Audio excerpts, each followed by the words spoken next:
know that we do look after 3 conservation parks, Hornsell, Gully, Morialta and Black Hill. And I'm going to start with talking about Hornsell Gully. Hornsell Gully finally put together a bit of more of a decent map. It does actually have 2 project sites, and I have actually mapped them out with a GPS this time. So that's the traditional project site along the creek line, and that up there is how much that we've cleared up Rockdale Hill Track. Rockdale Hill Track is a blue gum kangaroo grassy woodland, and this map also shows the huge amount of funds that have been put in by our beautiful volunteer support officer over the past few years. It does sort of talk about it up there, but I'll go through it again. So the purple bits, because the colours aren't coming up so well, these purple bits, that one and that one, shows you where we've done primary woody weed control, and we've also completed follow-up in these top 2 areas. And then these orange areas are where we've had Watsonia control completed, and we've also had woody weed control. Up here we need serious seedling control happening a bit. And the big white sections here is where we've had our ornithogalum, and we've controlled most of that area with sweeps. However, ornithogalum is a weed that will need continual control of that area, because once you get over here into Giles, it's full of it, and so too is some of this private land over here. So the creek line site, recently Parks have repaired the picnic tables down there, and they've also brush cut through the car park. Unfortunately, Hornsell Gully is suffering generally from the lack of a project coordinator. So anyone would like to take on Hornsell Gully? Oh, that's right. Welcome. Snuck in quite. We would love to hear from you. We do have a number of long-term volunteers who do continue to regularly work the Lower Creek line as their health allows. In this area, with contractor work and volunteer follow-up, the Watsonia that was down in the site is now all gone, well and truly under control. Just a few seedlings coming up that the volunteers are now on top of, and they're focusing now on arum lilies. So this photograph is an interesting one because it shows you the transition from the end of the project site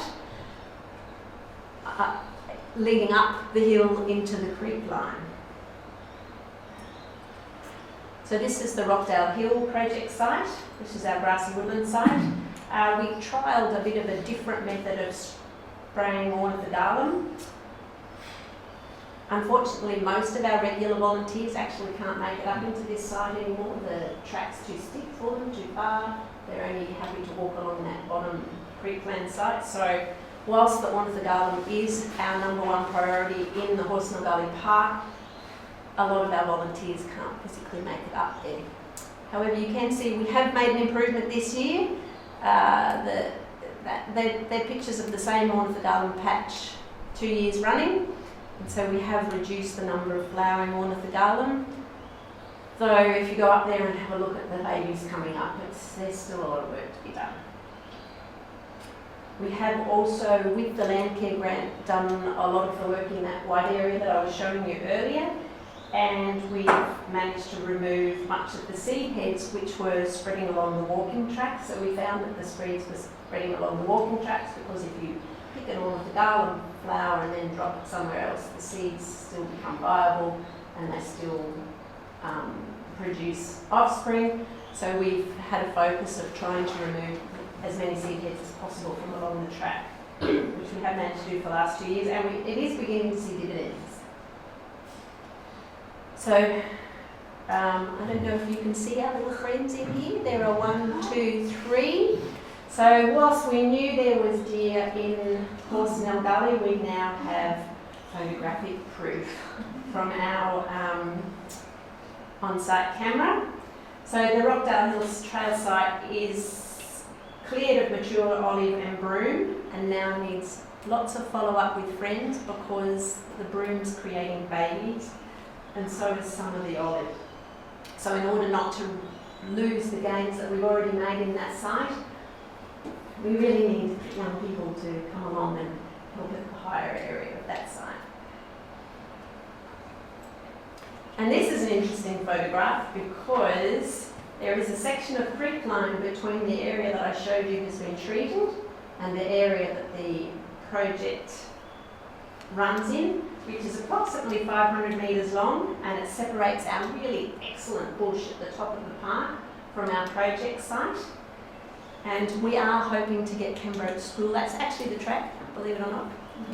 We are hoping to get Pembroke School to work in this area next year instead of they have traditionally worked up Morialta for Creek, because there are far more options for them both in summer and in winter. We find in winter there's not enough for them to do down here along the creek line, whereas they can work on the Gully and the broom in the winter, and there's a blackberry to share in the summer. So that's our plan for next year there. And we have talked to our trails officer, or more than one Steph has on our behalf, about keeping that trail open, and he's put some money into that section, which is the bad section of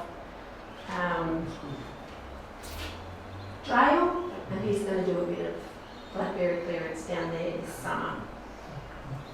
So $3,000 has been put towards blackberry reduction and woody weed controls, starting from the top up there where we're up to this year. So the other thing that's happened in Hornsell Gully for us this year is the 3-year plan ended in June 2019. So officially, there's kind of no official funding for this park in 2020. However, in fact, it completed in June 2018. I've got the wrong date there, didn't it? No, 2019. No. Yeah. However, Steph has managed to acquire us $4,000 that will go into further woody weed control. And we actually don't know what's going to happen after that because the new plans are awaiting the restructure of the NRM boards to regional landscape boards. And given that that only went through Parliament last week or the week before, I can't remember, we actually have no idea what that's going to look like yet. Okay, moving on to Black Hill. For those of you who don't know, we've got a couple in the room. We do have 4 main volunteer sites there. We have our Ambers Gully site that we come in off Gorge Road into Ambers Gully. We have our Ghost Tree Gully site, which is this one here off Everest Avenue. We've got the Wildflower Garden, which is off Addison Avenue, and then we've got the Montacute Valley site, which is accessed off Montacute Road. I have also added to this map this year the work that has been put into the park, mostly through our district officer. So on top of the funding that Steph helps us with in our project sites, Kat Austin in the last few years has done work on fountain grass and lemon scented grass up here. The fire management unit has controlled olive through here, and then Kat has expanded that area, treating woody weeds and olives through there, so the summit track is now looking much clearer. It was put into blue solia there, and this was the money from the watercourses. So again, that came through our district office watercourse money, which is linked in beautifully with Reg's orchard track site.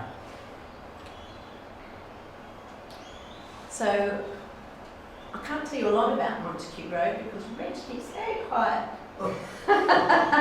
However, it does has 2 project sites. The first is the quarry track, which is further down the hill, and there's a photograph there of what it's looking like. This year they focused on Rhamnus, Scabious, Fennel, and the orchid weed Disabratiata. I just call it Melenia. It does have quite steep slopes, so it does make life difficult at this site because it's very difficult to get to the weeds that are above the site. The orchard track site is further up Montacute Road and leads to one of the most stunning native grass breed patches I've ever seen. And I did show a photo of that last year, and as reported last year, that continues to thrive, so that's doing really well. The team worked on nightshade, olives, broom, and they removed this desert ash this year. So there is some Watsonia and Aunt Eliza that's at the bottom of the orchard track, and with luck we will get some of the watercourse funding, working on a little bit of that in the next 12 months. So the next site is the Wildflower Garden site, which is an arid garden. It's quite different to a lot of the sites. They've spent a lot of time this year working to control the freesias in the area, which grow where the orchids are, so it's all about protecting. They were quite pleased. I think that was a new one, is that right, Anne? Yes. This is a new orchid found on site this year. Oh yes, that one. But there are lots of orchids up there, lots of different, I don't know, I've lost track. More than 10 different species of orchids up there, if not close to 20. So it's a beautiful site at the right time of year, but otherwise it's an arid garden, so people sort of think, oh, that's not so exciting, but actually it's very exciting. It's got lots of amazing things. We've also put a proposal for that project site to government for a grant to open up the dead-end walking trail that's actually in the Wildflower Garden itself, and if that's successful, the trail will go in after New Year and will include rock benches to sit on, and there will be a community planting day in the area to help rehabilitate the area once the heavy machinery has been through and the tracks have been, thank you John, and the tracks have been put in. We'll see. We're still holding our breath on that one. One of those things. You'll hear by November. It's December.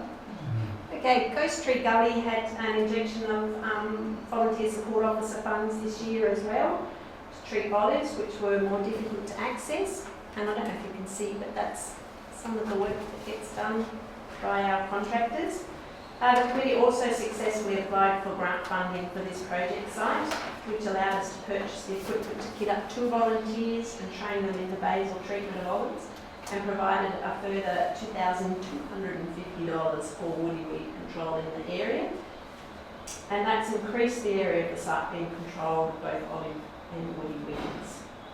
The same grant also provided us a further $2,250 to control erica in the Ambers Gully site.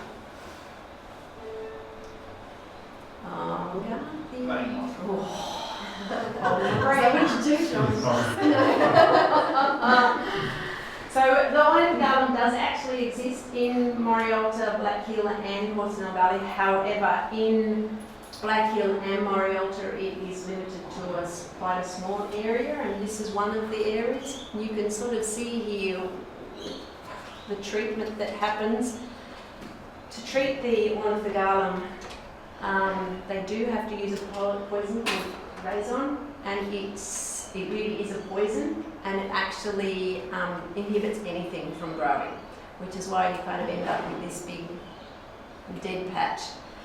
However, slowly but surely, we're hoping that this is going to be a method for getting rid of the ornithogalum. The sites were visited twice this year, once for this poisoning and a second time through to actually remove the flower heads in October, so again to prevent the further spread of the ornithogalum.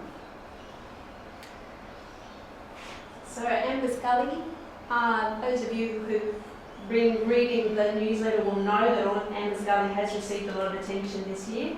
Our work with the 4-Wheel Drive Club continues to be well supported, and fabulous gains are being made on the erica up there, even though they're disappearing in the middle of it. So this map shows you the erica control that's been done in Ambers Gully. Again, the Black Hill 3-year plan completed June 2019, so again, officially no funding for this park in 2020. However, beautiful volunteer support officer has been able to allocate $4,000 to our park this year, and most of it will actually go into this site to control the erica. And as I mentioned earlier, we did actually get some funding ourselves. So this project has been quite successful. It's probably quite hard to read, but our priority 1 site is the big red one. Our priority 2 sites, the orange one, priority 3 the yellow one, and priority 4 the green one. They are all now clear of Erica. So when the project first started, they were all needing treatment, and the contractors have started on our Priority 5 site. And I haven't yet heard from them how far they got. Though they have promised me that report this week. Liz, how did you work out the priorities? You mentioned Catherine, Austin and Steph went out together and we did some surveying and just determined where the better quality veg was and so you the started density with of the better Erica. quality. Yeah. So the density. priority 1 was already looking relatively good in most of it, but priority 2, 3 and 4 is probably the best veg. But now I had quite a lot of Erica that had really good quality. Alaria and Sheoak and some Banksia in there as well. and nice understory. Yeah, if you're ever going to go for a walk up there, go for a walk through that spot there near the junction of Pix's Gully Road and the Mainridge track. And it's just beautiful. It's really, really nice. And before you get where the black area is, unfortunately, though, is the worst area of Erica. So it's right on the edge of a quite bad front, but it was well worth protecting. That photograph that I just showed you, Garth, you'll be able to verify. I think the team were kind of working on that front there. Do you reckon that photograph, that's where you were last working week? Yeah, I think so. Yeah, yeah. So, when volunteers go out, you just let them go wherever they want to, really. And say thank you very much. Anyway, the best news of all, it was our success of our Free a Tree campaign that we held earlier this year. So for the first time, with the help of Landcare, we managed to offer people a tax-deductible donation instead of previously we weren't able to do that. And we put together this whole project, and with the donations received as part of this campaign through the website and others that we've received separately, we have been able to issue an $8,000 work order, which for us is absolutely huge. That's just a crazy amount of money to come in 1 year from donations.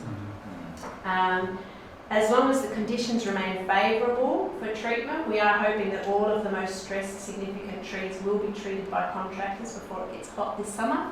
They were in yesterday, so they have started, which is good. I just want to thank you all so much for supporting this project, sharing it with your friends and your colleagues and your family, because without the work that you guys have put in, letting people know about this project, it could never have been this successful. I recently heard a statistic that indicates 97% of Australians care about our native bush. They care about our native animals. We're just not very good at tapping into that, but I feel that this project hit a lot of people that we would never see in this room and never see out working on park, but they do care and they do want to be involved. So it's really worth us considering more things like this in the future. Many are just not quite sure how to help. I'm still blown away, it's very exciting. Here we are, our third park. It's not our biggest park, but it is the park that gets the most attention and the most amount of work done within it. I have updated this map from last year, though it's possibly not really obvious. Morialta is a bit more complex than the other parks because we're not the only volunteers that work on the park. The Third Creek Catchment Group actually look after this area up here. And I have tried to add a few of the sites in here that have been added this year, and it's mostly the dark pink ones. I'm going to talk about most of these later, but I just want to do a quick rundown here with my pen because that's all Paul and Maureen working along the trail, removing olive, bone seed, and all sorts of amazing things. They've also been in here, but that's yet to come.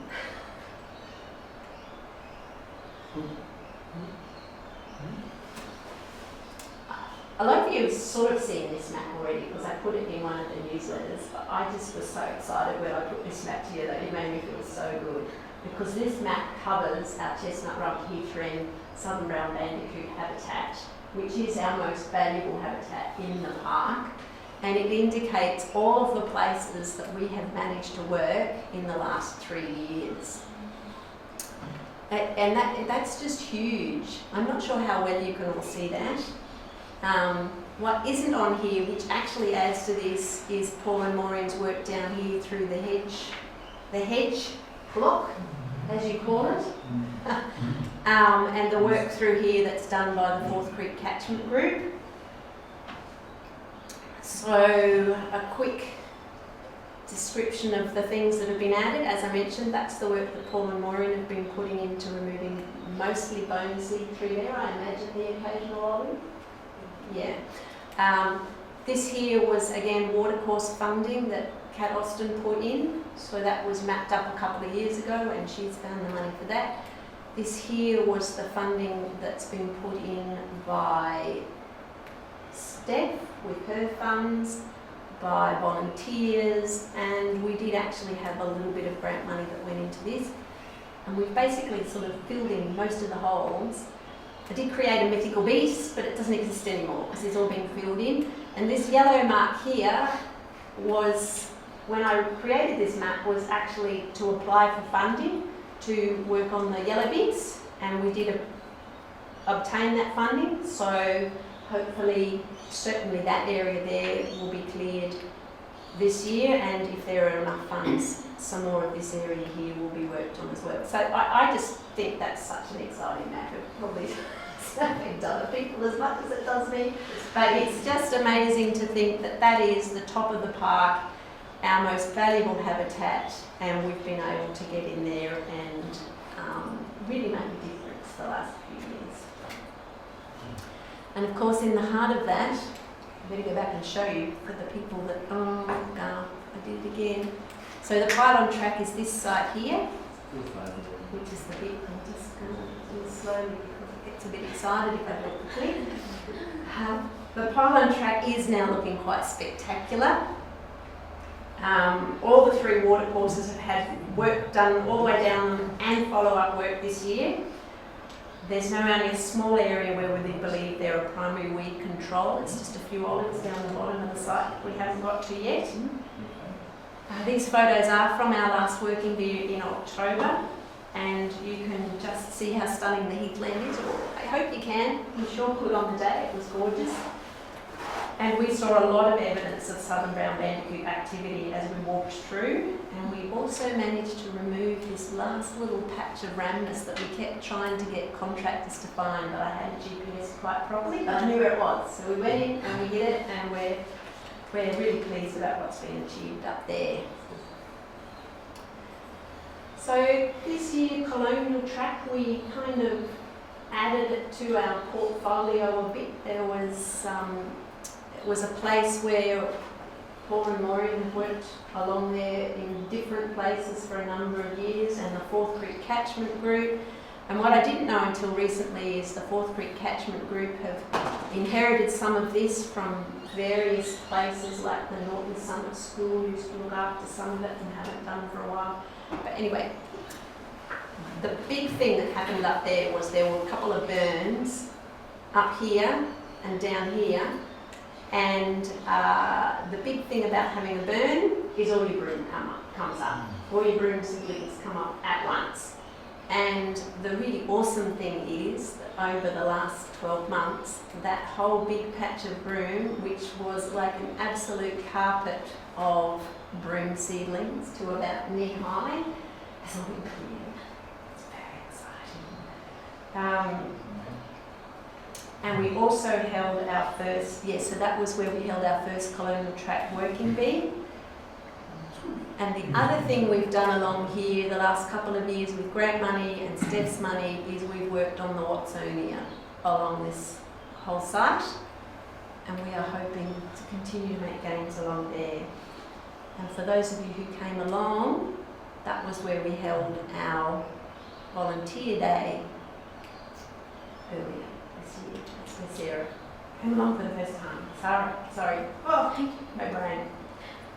So here we are, a couple of photos of the colonial track site. It's not so easy to see, but that is all knee-high broom, and it's now all gone. It's some pictures of what it was looking like, and this was a whole bunch of people have been in there at Gate 14. Rob went in with a group of his friends and did a lot of stuff. Paul and Maureen have been in. Youth at the Zoo have been in. The Uni SA outdoor education guys have been in. Dave's been in with his track volunteers, and the fire management unit have gone in and sprayed the last little bit that's left. And it's now, honestly, if you go up there and look at that now, if you've seen it at all in the last 12 months, it is just stunning, the transformation. I want to point out this little fellow down here. Paul and Maureen found him, and I gather he was huge. Yes. I don't know how big the big one is, but this was about this. Yeah, and so that's a bearded dragon. There's his beard, there's his head. I know it's a bit hard to see, but it looks like a pretty awesome creature to be finding up there to me.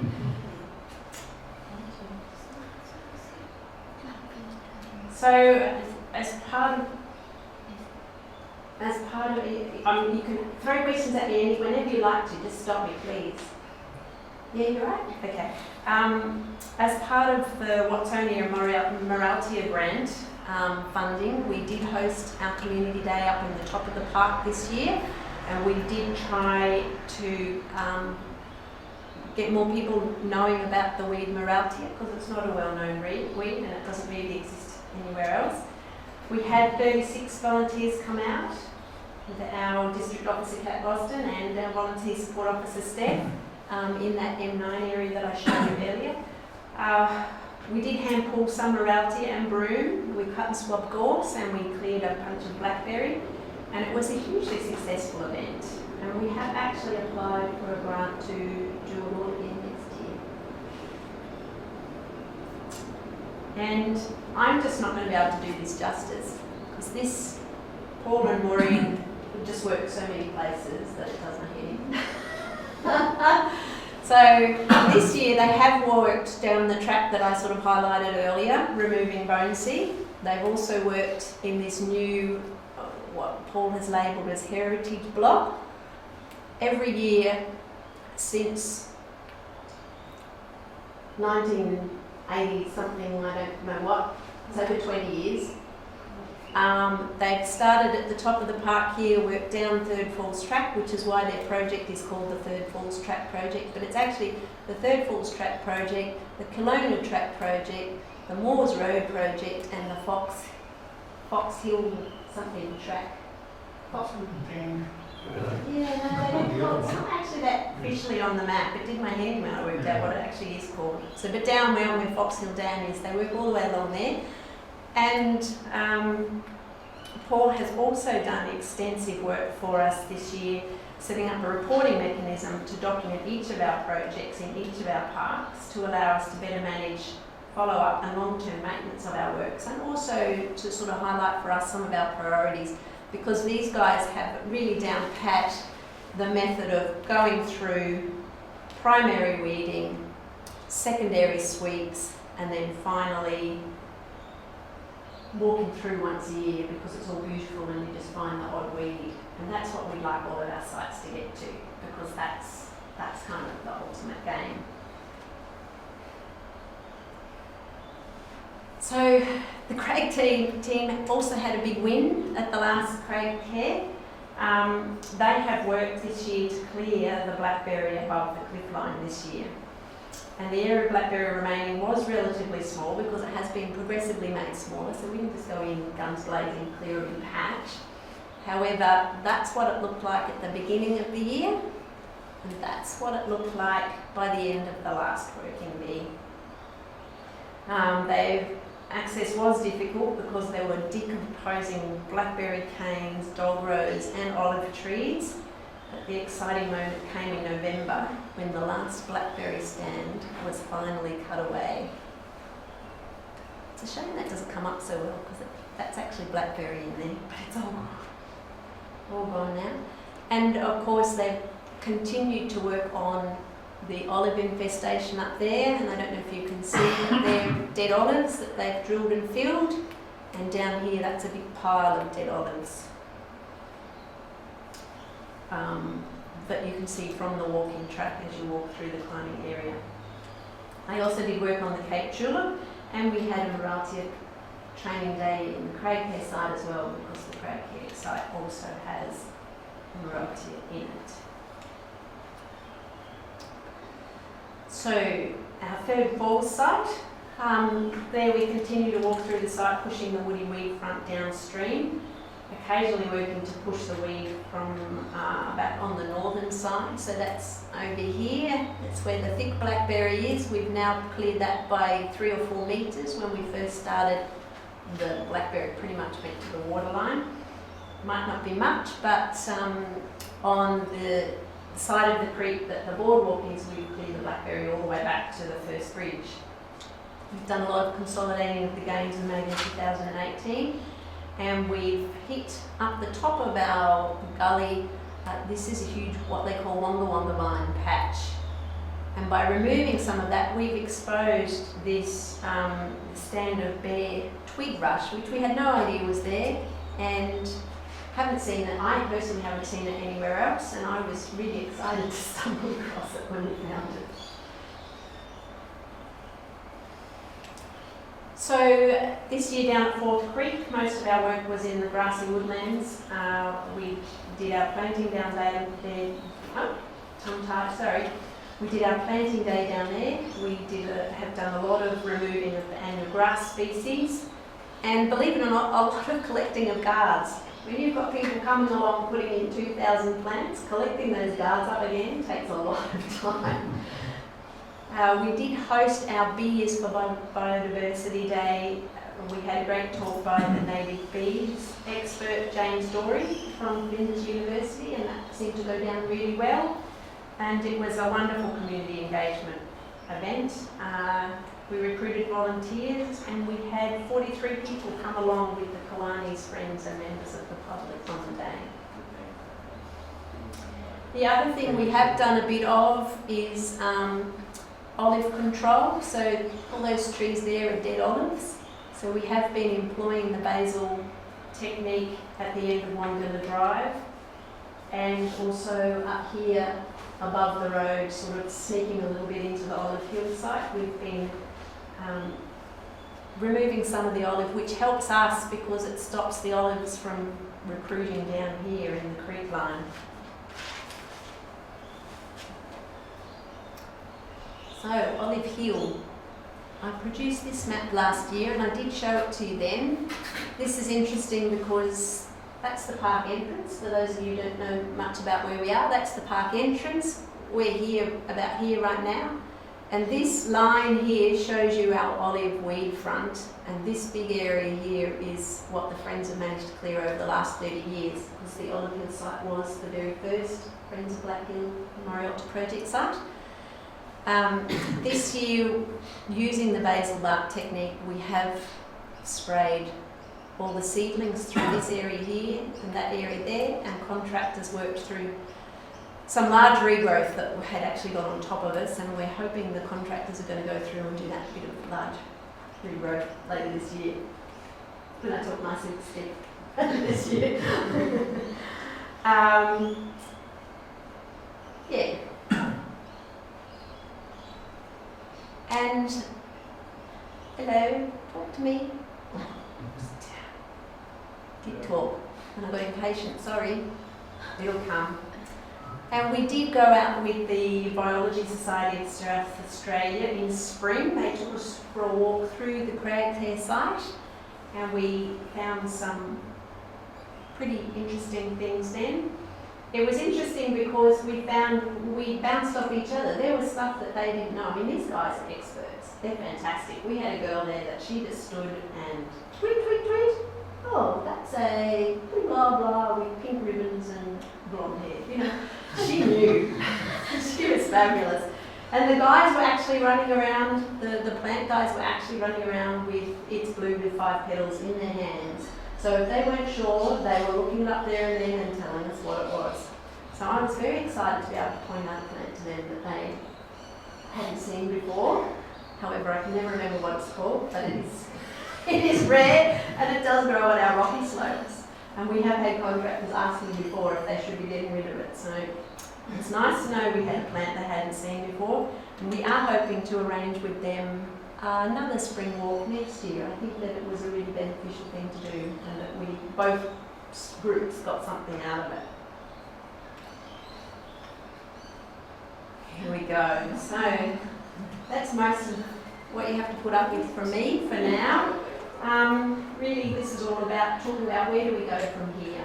We all have concerns about how to engage our youth and grow the group in a sustainable fashion. With that in mind, we have put a subcommittee together investigating the cost of redeveloping our website, and we'd like to see it include extra features and functionality and simple things like just being able to pay your membership online. But still, the biggest challenge of all is how do we install a love of nature in the next generation so that all the gains we've currently made aren't lost due to disconnection and when people run away to the outside of the country. I would like to take this opportunity to thank the outgoing committee and all our project coordinators. They all do an amazing job. Without them, we wouldn't exist as a group. And of course, I'd like to thank everybody who volunteers their time, because again, without you, we wouldn't be able to achieve all of these amazing things. And this is so cute. This is from our wildlife camera. It's just from just above Twin Creek Track, and we've never managed to catch 2 echidnas together before, so it was extra cute.